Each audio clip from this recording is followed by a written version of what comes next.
여러분 어떻습니까? 여러분 어떻습니까? 그렇게 될 줄로 믿습니다. 예수 십자가를 경험한 행복한 제자의 삶이라는 제목으로 함께 은혜 받기를 원합니다. 우리 인생에서 가장 중요한 사건이 있다면 십자가를 경험한 것 아니겠습니까? 예수님이 날 위하여, 내 죄를 위하여 십자가에 못 박혀 돌아가시고 3일 만에 부활하셨다는 그 사건, 특별히 십자가 사건, 그것이 우리 인생에 가장 큰 의미를 던져주는 줄로 믿습니다. 이 십자가를 경험하기를 주의 이름으로 축원합니다. 십자가를 경험하면 내 인생에 놀라운 변화를 경험하게 됩니다. 오늘 특별히 세 가지를 말씀드리려고 합니다. 첫째는 예수님께 빼앗기는 삶입니다. 예수님께 빼앗기는 삶. 14절, 그리스도의 사랑이 우리를 강건하시는도다라고 말하고 있습니다. 이 말은, 강건한다는 이 말은 대기가 지구를 포위하듯이 마부가 말을 몰기 위해 재갈을 물리듯이 그리스도의 사랑이 나를 지배하고 다스리고 제재하고 붙잡아 간다는 겁니다. 그리스도의 사랑에 내가 압도당했다는 겁니다. 더 이상 빠져나올 수 없다는 겁니다. 우리가 십자가를 경험하게 되어지면 그 사랑이 너무너무 크기 때문에 압도당합니다. 그래서 내 모든 것을 다 빼앗아가는 느낌이 듭니다. 심지어는 나를 압박해서 내 가지고 있는 모든 것을 다 빼앗아가는 것 같습니다. 그런데 그것도 알고 보면 주님이 나를 향한 말할 수 없는 사랑입니다. 한 예를 들어봅니다. 어느 날 인자는 리차드 세실은 예쁜 구슬 목걸이를 하고 그의 무릎 위에 앉아있는 어린 딸에게 물었습니다. 너 정말 아빠 사랑하니? 그 예쁜 구슬보다 나를 더 사랑하니? 아빠를 정말 사랑하기 때문에 그 구슬들을 불속에 집어던질 만큼 나를 사랑하니? 아이는 놀람과 슬픔이 가득 찬 눈으로 아빠의 얼굴을 바라보았습니다. 아빠도 사랑하지만 구슬도 좋아하고 사랑하는데 그거를 불에 집어넣어야 한다니, 아빠가 그런 희생을 요구한다니 믿어지지 않았습니다. 그러나 아빠의 확고한 눈길을 보며 아이는 아빠의 진심을 알아차렸습니다. 아이는 떨리고 머뭇거리는 걸음으로 벽난로 앞에 다가가 손가락으로 구슬 목걸이를 꼭 붙들고 있다가 마침내 그것을 불 속에 떨어뜨렸습니다. 그런 다음에 아빠의 품에 뛰어들면서 자신이 포기한 것으로 인해서 얼마나 당황스러움과 속상함이 가라앉을 때까지 흐느끼며 울었습니다. 그는 아이가 충분히 교훈을 얻도록 그냥 내버려 두었습니다. 며칠 후에 아이의 생일이 돌아왔을 때 아이는 자신의 옷장 상자 위에 작은 꾸러미가 하나 있는 것을 보았습니다. 꾸러미를 열어보니 그 안에 아버지의 사랑과 더불어 아이의 이름이 새겨진 진짜 진주로 만든 목걸이가 나왔습니다. 아이는 그 아름다운 선물을 만져볼 사이도 없이 아빠에게로 뛰어들어가 품에 안기면서 이렇게 말했습니다. 아빠, 제가 아빠 마음을 잘 알지 못했던 것 정말 죄송해요. 사랑하는 성도님들, 내 사랑하는 주님도 우리를 위하여 이런 사랑을 요구할 때가 있지 않습니까? 정말 우리의 모든 것을 다 빼앗아가는 기분이 들 때가 있지 않습니까? 진짜 진주 목걸이를 주시기 위해 일일이 설명하지도 않으시고 모든 것의 십자가의 예리함이 뜰 수 있도록 아무 말씀도 하지 않고 그냥 나를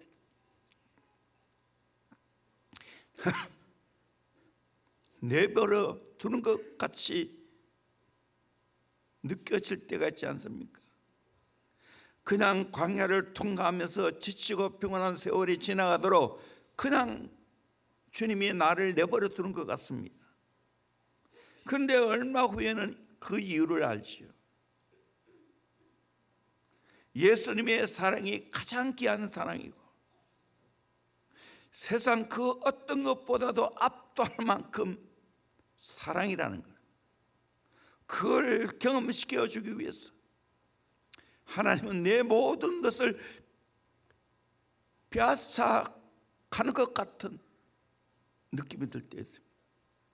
때로는 물질을 빼앗아 가기도 하고, 때로는 사랑하는 사람을 빼앗아 가기도 하고. 그런데 지나고 보면 그것도 하나님의 사랑이었습니다. 주님의 말할 수 없는 나를 향한 사랑이었습니다. 후안 카를로스 목사님이 제자입니까? 라는 책에 이런 이야기를 하고 있습니다. 값진 진주를 발견한 사람이 상인에게 흥정을 합니다. 그 진주 얼마입니까? 그 진주 말입니까? 아주 비싼데요. 얼마나 비싸죠? 굉장히 비쌉니다. 이 진주를 살 수 있겠습니까? 물론입니다. 누구나 이 진주를 살 수 있습니다. 하지만 굉장히 비싸다고 하지 않았습니까? 도대체 얼마입니까? 상인이 당신이 가지고 있는 모든 소유를 다 팔아야 됩니다. 다 내놓으세요. 마음을 정한 이 사람은 좋습니다. 그러면 내 모든 걸 다 내놓고 그 진주 사겠습니다. 그러면 당신이 가지고 있는 거 내놔보세요. 우선 은행에 $10,000가 있습니다. $10,000 좋습니다. $10,000. 그게 전부입니까?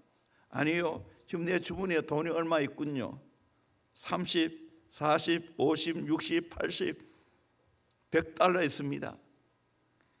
좋습니다. 더 가진 거 없습니까? 그게 전부입니다. 어디에 삽니까? 상인이 캐묻습니다. 예, 저는 아무개 집에서 삽니다. 그러면 집도 적읍시다. 집도 종이에 적습니다. 아니 그러면 저보고 캠퍼, 야양시설에 가져진 자동차에 살라는 겁니까? 그래요? 캠퍼도 있다고요? 그럼 캠퍼도 적읍시다. 그러면 이제 나는 그럼 자동차 안에 살아야 됩니까? 자동차도 있어요? 2대나 있습니다. 그럼 그것도 적읍시다.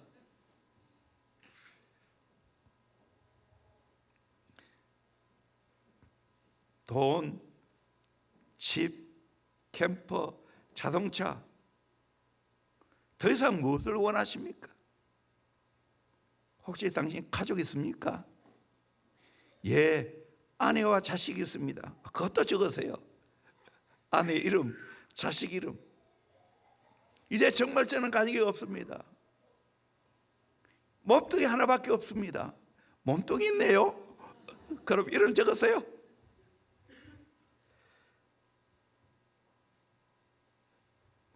상인이 말합니다.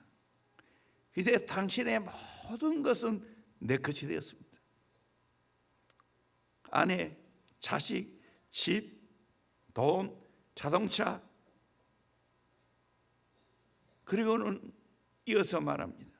잘 들으세요. 당신에게 잠깐 동안 그 모든 것 사용하도록 허락해 줄게요. 당신 모든 것이 나의 것이다. 이제는 당신 것이 하나도 없다는 것을 잊어서는 안 됩니다. 이제 내가 주인이기 때문에 내가 필요하다고 할 때 언제든지 그것을 포기하고 내어놓아야 됩니다. 이것이 복음 이야기입니다.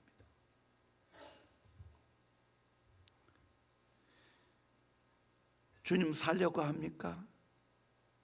제자 되려고 합니까? 내 모든 걸 팔아 예수 사야 될 줄로 믿습니다. 예수가 내게는 가장 귀한 보배인 줄로 믿습니다. 아멘. 내가 예수 사기 위해서, 예수 잘 믿기 위해서 내 모든 것 빼앗겨 봤습니까?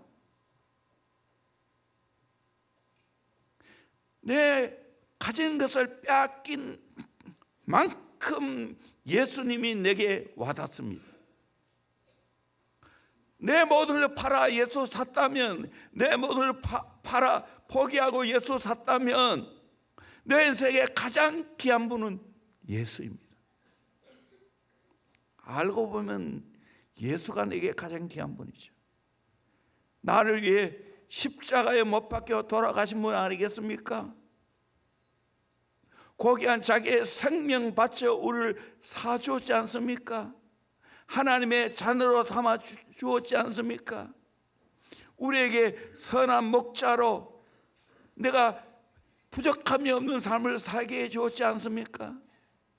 영원한 천국으로 나를 인도해 주시지 않습니까?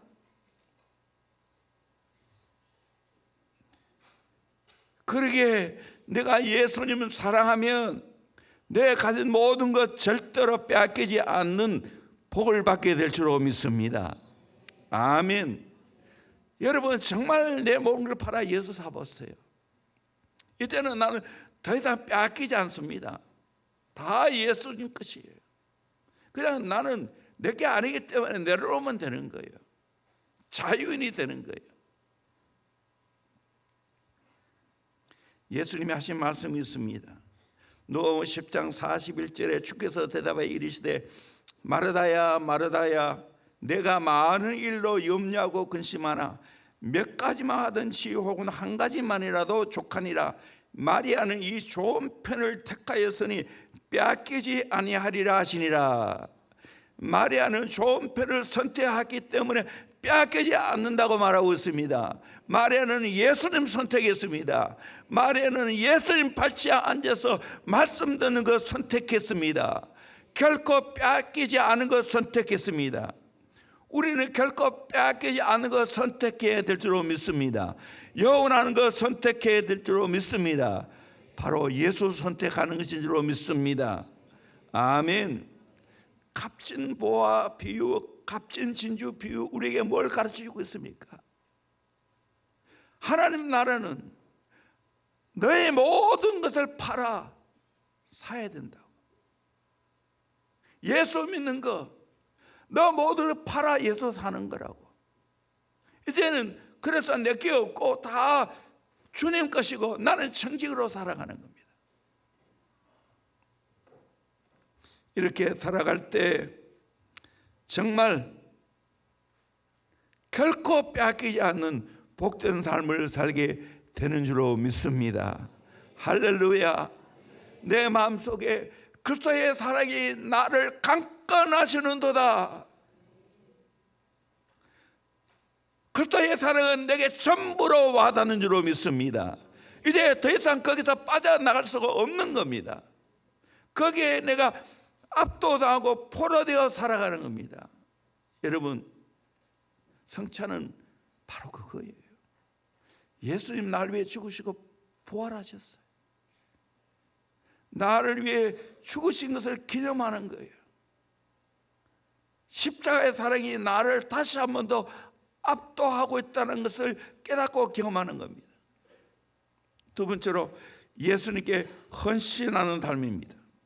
15절 보면 그가 모든 사람을 대신하여 죽으심은 살아있는 자들로 하여금 다시는 그들 자신을 위하여 살지 않고 오직 그들 대신하여 죽었다가 다시 살아나신 이를 위하여 살게 하려 함이라.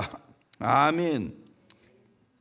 이제는 내가 예수를 믿는 순간, 내 몸을 팔아 산 순간, 이제는 나를 위해 살지 않은 줄로 믿습니다. 나를 피카도 주고 사신 그 예수 그리스도를 위해서 사는 줄로 믿습니다. 아멘. 믿으십니까? 여러분 어떻게 사셔요? 나를 위해 삽니까? 나를 위해 죽으신 예수 위해 삽니까? 정직하게 답해보세요. 나를 위해, 내 가족을 위해 삽니까? 아니면 정말 예수 위해 삽니까?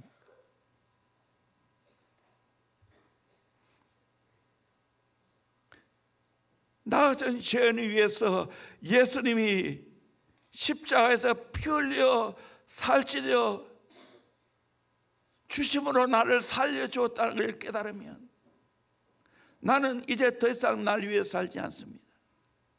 예수 위해 사는 겁니다. 그 은혜가 너무 고마워서 눈물 흘립니다. 감격의 눈물 흘립니다. 프란시스가 어린 시절 들판에서 슬프게 울고 있었습니다. 그때 지나가는 사람이 그에게 물었습니다. 너는 무슨 일로 그렇게 슬피 울고 있느냐고. 프란시스가 눈물을 훔치면서 대답합니다. 예수님께서 날 위하여 십자가에 죽으시고 고난당을 생각하니까 눈물이 나요. 나는 그 십자가를 지고 세상 어디를 간다 해도 부끄럽지 않을 거예요. 프란시스는 성인이 되어서도 십자가의 다락이 변함이 없었습니다. 그는 십자가 앞에서 감복하면서 이런 시를 남겼습니다.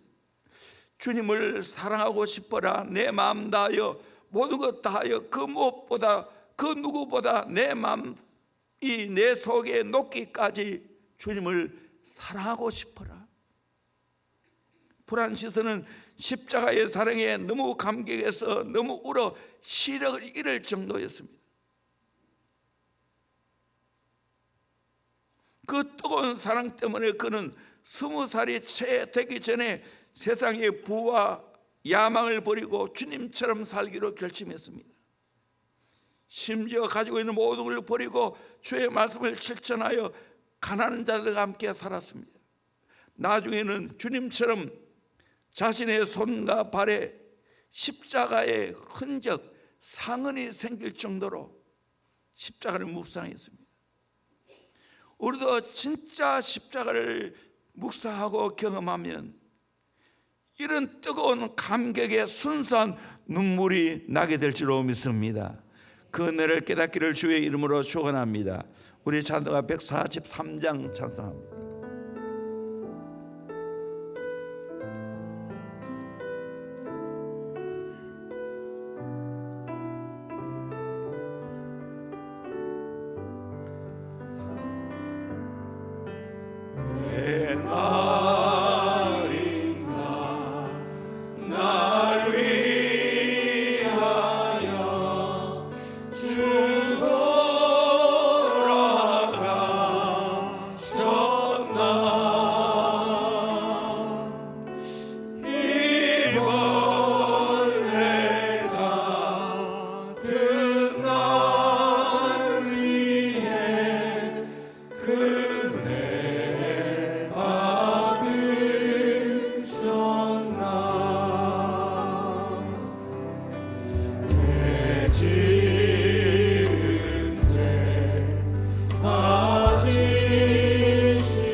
나 십자가에 대할 때 그 일이 고마워 내 얼굴 감히 못 들고 눈물 흘리도다.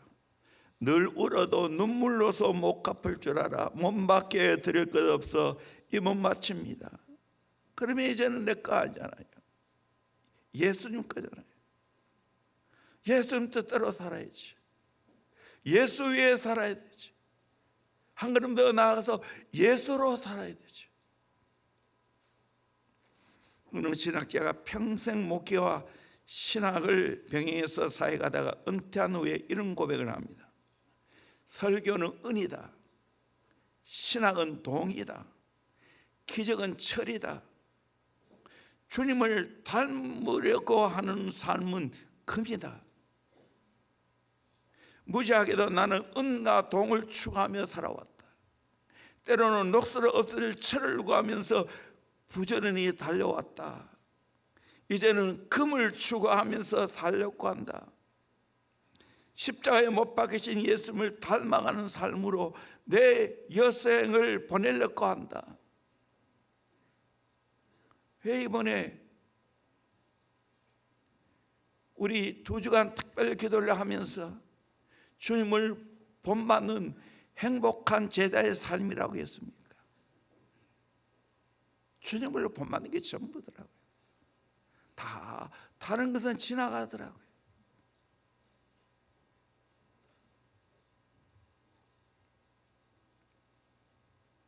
저도 20살에 은혜 받고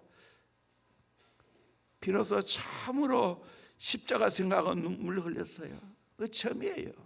예수 나를 오라네, 예수 나를 오라하네, 그 찬송 부르면서. 그리고 내 인생을 주님께 바쳤습니다. 또 대형교회 많아서 오늘까지 목회해 왔습니다.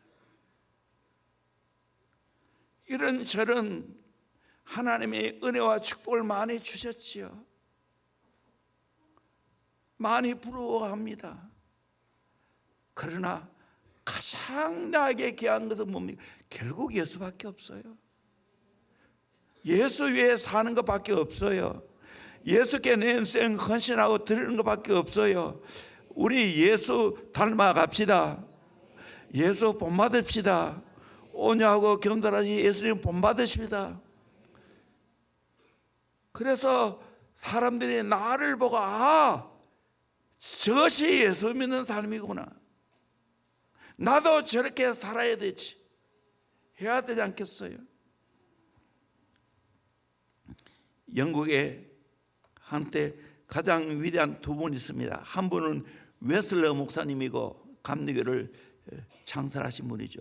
또 한 분은 히필드입니다. 이분은 장도교회 탁월한 설교가입니다. 이 히필드가 이런 고백을 합니다.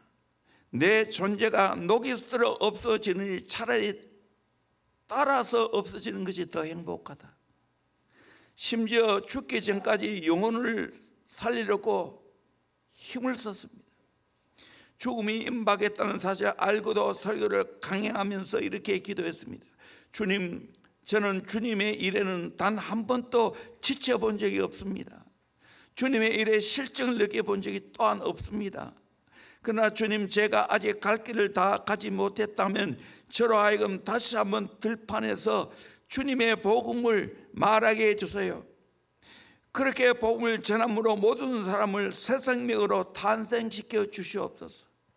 그 다음에 육신을 떠나 내 본향으로 돌아가게 하옵소서. 최후의 설교를 마친 휘필드는 잠자리에 들어 본향으로 돌아갔습니다. 휘필드가 이렇게 쉴 사이 없이 기도와 말씀의 불쏘시개로 그 심장에 불을 지폈습니다. 그는 옥스퍼드에서 사역을 준비하면서 철저한 금식과 기도로 젊음을 불태웠습니다. 때로는 9시간 기도했고 일주일에 2차례씩 금식을 했습니다. 소명을 확인하기 위해 수천 번씩 눈물을 흘리며 기도했습니다. 우리 다시 한번 이 고난주간을 맞이하면서 성찬에 참여하면서 나는 정말 주를 위해서 얼마나 헌신하고 내 인생을 주께 드리는지 확인해 봅시다. 아직 자꾸만 계산합니까? 주판 땡깁니까? 따집니까? 내가 주님께 부름받고 주의 일을 하면, 주께서 쓰겠다 하면 기꺼이 내놓는 거죠. 다 인생 썩어 없어질 건데 주를 위해서 일하는 것이 내 인생의 가장 행복이죠. 시티 스터디는 이렇게 말했습니다. 만약 예수 그리스도가 하나님이시고 나를 위하여 죽으셨다면 내가 그분을 위해 치르는 희생은 아무것도 아니다. 그렇죠. 예수님이 하나님이시고 나를 위해서 살기 위해 십자가에 죽으셨다면 내가 그분을 위해서 치르는 희생은 아무것도 아니지요. 희생이라 말할 수 없지요. 당연한 거지요. 바울도 이 예수 십자가를 경험하고 나니까 저절로 이런 고백을 합니다. 우리 로마서 14장 7절에서 9절까지 큰 소리로 우리 같이 읽겠습니다. 시작. 우리 중에 누구든지 자기를 위하여 사는 자가 없고 자기를 위하여 죽는 자도 없도다. 우리가 살아도 주를 위하여 살고 죽어도 주를 위하여 죽나니 그러므로 사나 죽으나 우리가 주의 것이로다. 이를 위하여 그리스도께서 죽었다가 다시 살아나셨으니 곧 죽은 자와 산 자의 주가 되려 하심이라. 아멘. 우리 중에 누구든지 자기를 위하여 사는 자가 없다 했습니다. 자기를 위하여 죽는 자도 없다 하겠습니다. 살아도 주를 위하여 살고 죽어도 주를 위하여 죽는다는 겁니다. 사나 죽으나 주의 것이라는 거예요. 왜? 예수님이 나를 위해 죽으시고 부활하셨기 때문에 나도 예수 위에 살겠다는 겁니다. 이것이 진짜 십자가를 경험한 자의 삶인 줄로 믿습니다. 이 은혜, 이 축복을 함께 깨닫고 경험하기를 주의 이름으로 축원합니다. 세 번째로 영혼을 위해 사는 삶입니다. 오늘 13절에 우리가 만일 미쳤어도 하나님을 위한 것이요 만일 정신이 온전하여도 너희를 위한 것이니. 바울은 십자가를 경험하고 일평생 영혼 위에 살았습니다. 내가 미쳤어도 하나님 위해서, 내가 정신이 온전해도 너를 위한 것이다. 고린도교회 성도를 위한 것이다. 빌립보 교회를 하여서 뭐라고 고백합니까? 빌립보 1장 8절에 내가 예수 그리스도의 심장으로 너의 무리를 얼마나 사모하는지 하나님이 내 증인이시니라. 예수의 심장으로 무리를 빌립보 교회 성도를 얼마나 사모하는지 하나님이 내 증인이라. 여러분 정말 이렇게 영원 사랑하기를 주의 이름으로 축원합니다. 아멘. 이것이 제자의 삶입니다. 아멘. 내가 영혼을 위해서 하나님 내게 맡겨준 영혼들, 맡겨준 다음 세대, 맡겨진 영혼을 위해서 이렇게 기꺼이 희생한다는 거예요. 여러분 자녀를 위해서 헌신하고 희생해야죠. 동시에 하나님이 내게 맡겨진 영혼을 위해서 헌신하고 희생해야 될 줄로 믿습니다. 아멘. 부족하지만 저도 그렇게 살았어요. 저는 아내를 생각하면 참 미안함이 많아요. 아들이 어렸을 때 거의 제 사람이 다 키웠어요. 저는 총신 3년 단회에 있어요. 방학 때는 같이 있었지만 학교 다니면, 학교 올라가면, 그것도 월요일 올라가면 금요일 늦게 옵니다. 곧장 금요 기도에 참석합니다.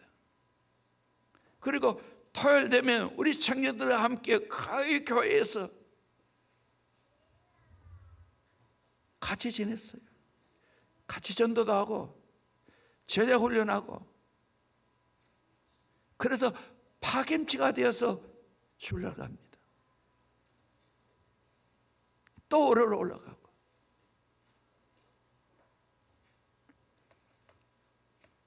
전사이기도 하지만 교회에서는 한 번도 아들 안아주지도 않았어요. 아예 보지도 않았어요. 내게 맡겨진 영혼이 많기 때문에.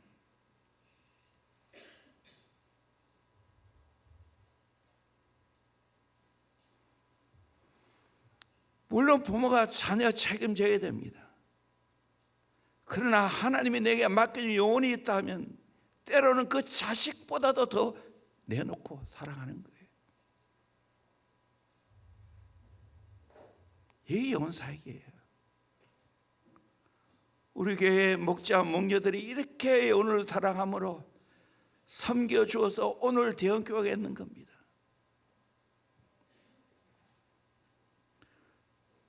목회자들이 그렇게 교회와 영혼을 사랑함으로 있는 겁니다. 커져 있는 게 아닙니다.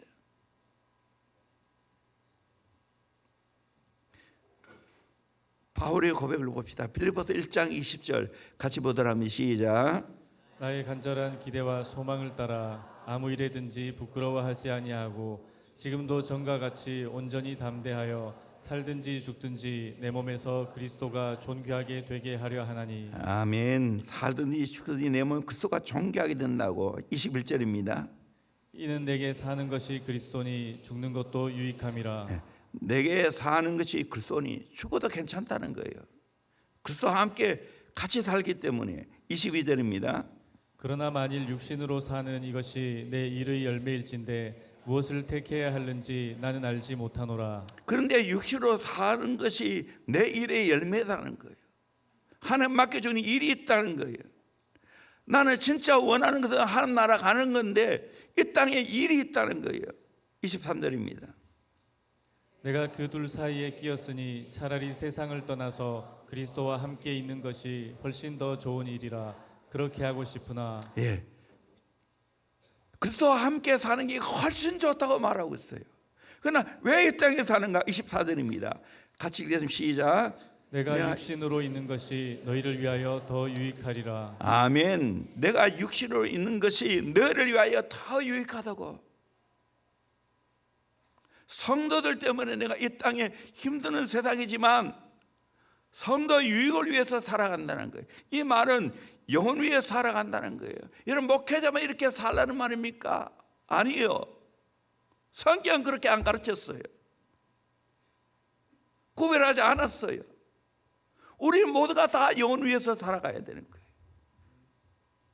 아멘입니까?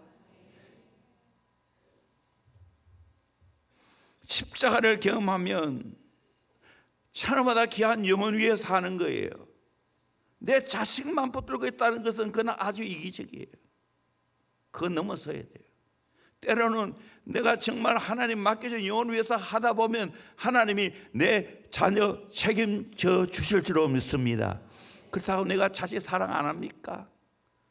그보다 사랑했어요. 얼마나 내가 축복 기도를 많이 했는데, 앞서 또 내다보면서 가르치려고 애를 썼고요.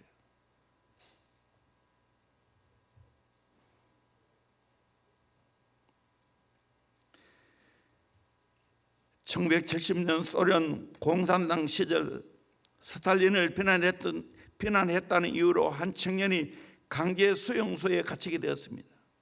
그는 크게 낙심하여 모든 것을 체념하고 있었습니다. 어떤 사람이 설득해도 소용이 없습니다. 그러나 어느 날 이 청년에게 벼락 같은 소식이 들려왔습니다. 자신이 장암에 걸려 얼마 살지 못한다는 것이었습니다. 며칠 후에 수용소에 보리스 콤펠드라는 유대인 의사가 수감되어 들어왔습니다. 의사는 청년의 건강 상태를 지켜보면서 치료하기 시작했어요. 수술까지 마쳤어요. 그 청년이 의사에게 물었습니다. 당신의 목숨을 잃어버릴지도 모르는데 도대체 왜 나를 살리려고 합니까? 의사가 대답합니다. 십자가에 죽으신 주님의 사랑 때문입니다. 예수님은 한 생명이 너무 귀중하다고 가르쳐 주었습니다. 그날부터 청년은 의사의 말을 골똘히 생각했습니다. 예수님은 과연 어떤 사람일까? 성경을 읽으면서 예수님이 누구인가를 탐구하기 시작했습니다. 며칠 후 청년에게 간수가 찾아왔습니다. 당신을 치료해 준 그 의사가 당신을 치료해 준 것이 탄로가 나서 법을 어겼다고 조금 전에 처형을 당했어. 간수의 말에 충격을 받은 청년은 그날부터 눈물을 흘리면서 다시 성경을 읽기 시작했습니다. 왜 그분은 자기도 죽을지도 모르는데도 불구하고 나에게 치료하고 나에게 이렇게 수술까지 해주었을까?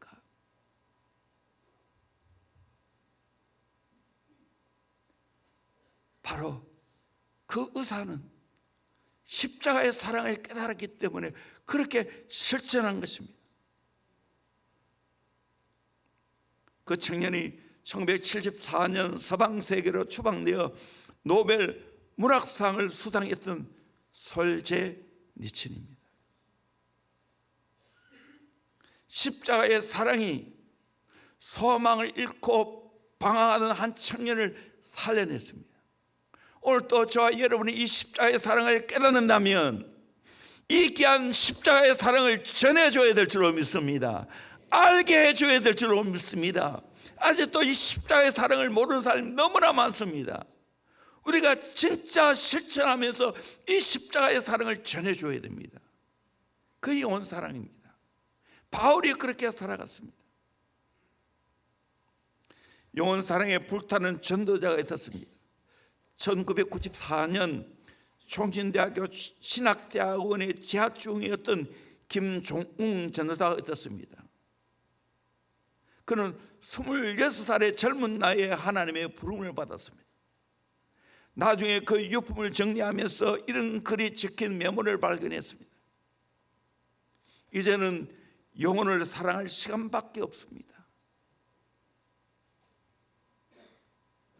이제 얼마 남지 않은 생에 이제 내가 해야 할 일은 영혼을 사랑하는 것밖에 시간이 없다고. 하나님이 나를 이 땅에 남겨두었다면 우리는 바울처럼 영혼 위에 살아야 되지 않겠습니까? 영혼 살게 되어야 되지 않겠습니까? 이 민족을 바라봅시다. 이 민족을 살릴 길은 뭡니까? 복음입니다. 아멘. 공산주의는 안 됩니다. 바로 깨달아야 됩니다. 복음이 살립니다. 예수가 살립니다.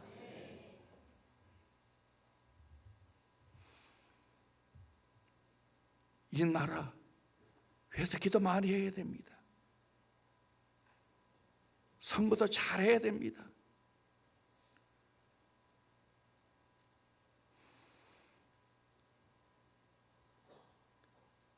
하나님이 이 민족을 불쌍히 여겨 주실 줄로 믿습니다.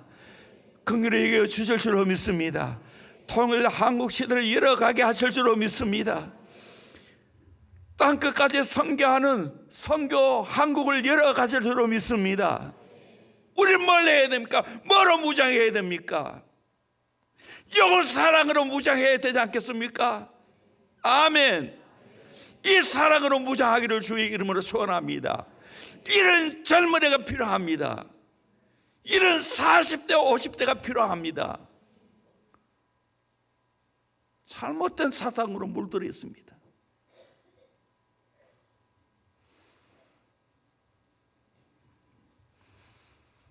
한국 개학의 캐나다 선교사 맥켄지가 조선 백성들에게 베푼 사랑은 참으로 눈물겹습니다. 1894년 항해도 솔레에서 조선인처럼 살았습니다. 당시 어려운 조선 사람들을 두고 혼자 잘 살 수 없다고 하면서 좋은 집을 거절하고 오두막집에 살았습니다. 평생 습관이 된 서양 음식도 포기하고 입에 거친 조선 음식을 먹었습니다. 한 번은 서울에서 친구로부터 성탄절에 빵, 케이크, 과일, 캔, 차, 우유, 설탕 등을 한 꾸러미 받았습니다. 맥켄지는 그 선물을 전부 동네 사람들에게 나누어 주었습니다. 그러면서 정작 자신은 영양실조에 걸려 몸이 점점 허약해졌습니다. 1895년 어느 날 동학군이 동네를 공격할 것이라는 소문이 들려왔습니다. 그러자 맥켄지는 자신의 총을 꺼내 부숴버렸습니다. 그것은 죽음의 위험에도 불구하고 조선인들을 끝까지 사랑하겠다는 표시였습니다. 이 이야기를 듣고 동학군들이 감동되어 퇴각해 버렸습니다. 1895년 여름 그는 열병으로 정신 이상 증세를 보이면서 사경을 헤맸습니다. 그 곁에서 사람들이 눈물을 지으며 물었습니다. 당신은 왜 힘든 조선 땅에 일부러 와서 그렇게 고생만 하십니까? 맥켄지는 나지막한 목소리로 나는 조선을 사랑했습니다. 조선인에 대한 사랑이 죽음을 두려워하지 않게 한 겁니다. 이 맥켄지는 사랑 때문에 조선을 위해 죽어갔습니다. 이 십자가의 사랑입니다. 이번에도 아마 봄에 갈 거예요. 서울에 양화진에 갑니다. 수많은 선교사님들이 복음 들고 와서 어린 자녀를 잃어버리고 또 그들도 그것에 묻혀있습니다. 그들의 헌신과 희생이 있었기에 오늘 대한민국이 있는 겁니다.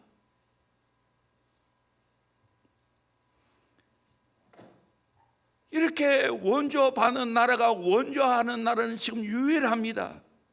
이렇게 잘 사는 나라는 우리나라가 유일합니다. 왜 하나님이 이런 복을 주셨겠어요? 생명의 복음을 전하기 위해서 하나님이 이런 은혜와 축복을 주신 줄로 믿습니다. 아멘. 우리는 정말 기도해야 됩니다. 저 북한 땅을 위해 기도해야 됩니다. 아직까지 복음이 들어가지 않은 나라를 위해서 기도해야 됩니다. 아멘. 영혼 사랑하는 마음으로 기도해야 됩니다. 또 때가 되어지면 우리는 복음 들고 가야 합니다. 북한으로 가야 합니다. 세계로 가야 합니다. 그것 때문에 제자 훈련하는 거예요. 제자비는 아카데미를 하고요. 정말 영혼 사랑합니까? 맡겨진 영혼 사랑합니까? 충보하고 있습니까? 기꺼이 내 자신을 내어놓고 헌신합니까? 한 영혼 살리기 위해서. 주님은 그 사람을 찾고 있습니다. 그런 사람이 대원교회에 많을 때 주님이 이 교회에 귀한 사명을 맡겨주실 줄로 믿습니다. 아멘. 일부 예배는 이런 설교 안 했는데 하나님이 간절한 마음이에요. 진짜 정신 차려야 됩니다.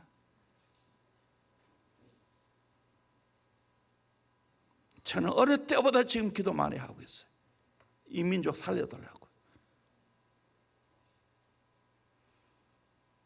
선교하는 민족 되게 해달라고.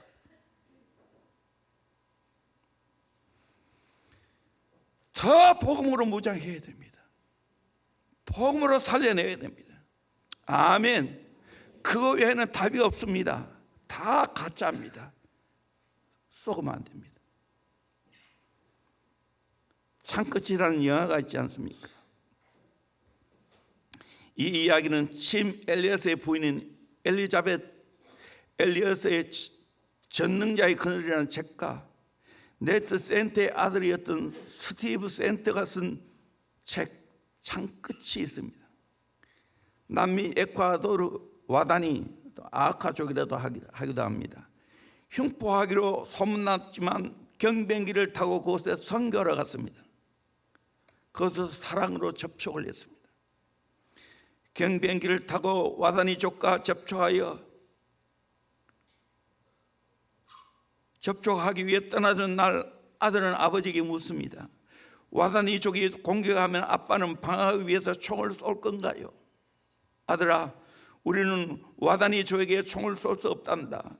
그들은 천국에 들어갈 준비가 안 되어 있지 않니? 우리는 준비되어 있지.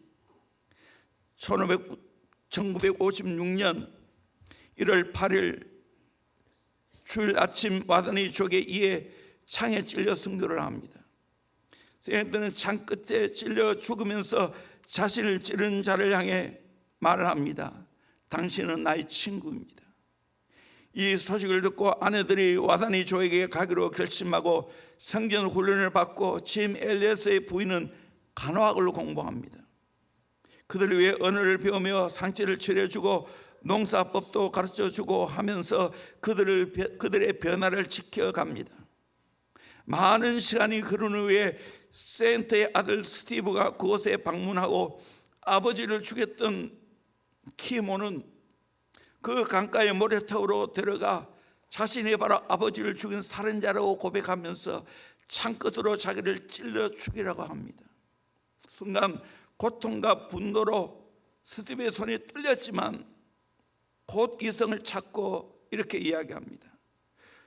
그 누구도 그들을 죽이지 않았습니다. 그들은 스스로 자기 자신을 내어주었습니다. 여러분, 우리 자신을 내어줘야 되지 않겠어요? 주님 사랑하면 그것이 영원 사랑으로 나타납니다.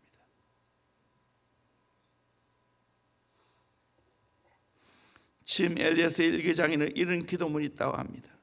하나님, 하루빨리 저를 그 와다니족에게 보내주소서. 아버지, 제 생명을 취하소서.